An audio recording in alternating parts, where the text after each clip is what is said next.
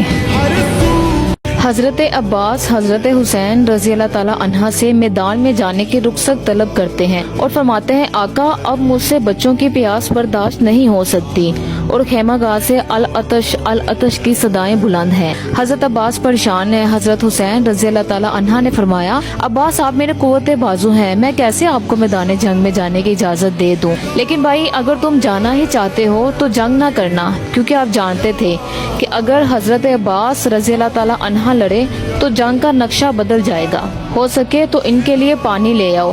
آپ نے مشکیزہ اٹھایا اور فرات کی طرف چل دیے۔ ہاتھوں میں پانی بھرا لیکن پانی کا ایک گھونٹ بھی نہیں پیا۔ آپ کی آنکھوں کے سامنے معصوم بچوں کا چہرہ تھا۔ واپس لوٹ رہے تھے تب ہی ایک ظالم نے ان کا ہاتھ کاٹ دیا۔ حضرت عباس رضی اللہ تعالی عنہ نے مشکیزہ دوسرے ہاتھوں میں لے لیا، پھر دوسرا ہاتھ بھی کٹ گیا۔ اب مشکیزہ انہوں نے اپنے دانتوں سے اٹھا لیا۔ خون جسم سے بہہ رہا تھا لیکن قدم نہیں رک رہے تھے۔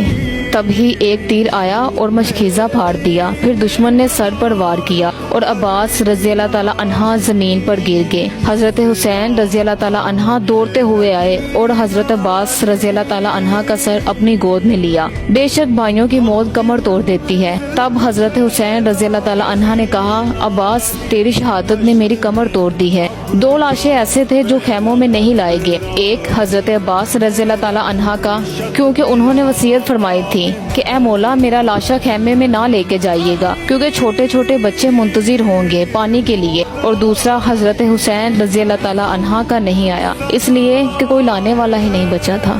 امام حسین رضی اللہ تعالی عنہ کے بڑے بیٹے میدان میں نکلنے کو تیار ہوئے، جن کا نام علی اکبر رضی اللہ تعالی عنہ ہے۔ جن لوگوں نے حضور صلی اللہ علیہ وسلم کو نہیں دیکھا تھا تو وہ لوگوں سے جب آپ صلی اللہ علیہ وسلم کے بارے میں پوچھتے تھے تو لوگ کہتے تھے کہ جناب علی اکبر رضی اللہ تعالی عنہ کا دیدار کریں۔ ہم شبیہ مصطفیٰ تھے، جب آپ گلیوں میں نکلتے تھے تو عورتیں چھتوں پر چڑھ جاتی تھی۔ آج حضرت علی اکبر تلوار لے کر میدان میں نکلے۔ جوان بیٹے دینے بڑے مشکل ہوتے ہیں۔ آپ میدان کی طرف جا رہے تھے، پیچھے امام حسین رضی اللہ تعالی عنہ چلتے آ رہے ہیں۔ حضرت علی اکبر رضی اللہ تعالی عنہ نے پیچھے مڑ کر دیکھا تو گھوڑے سے نیچے اتر گئے۔ آپ نے کہا بابا ابھی تو اجازت طلب کی ہے۔ حضرت حسین رضی اللہ تعالی عنہ نے فرمایا اے میرے بچے، کاش میری طرح تمہارا بھی کوئی جوان بیٹا ہوتا تو آپ میری تکلیف کو سمجھتے۔ پھر جب آپ میدان میں گئے تو بہت لوگ مارے، لیکن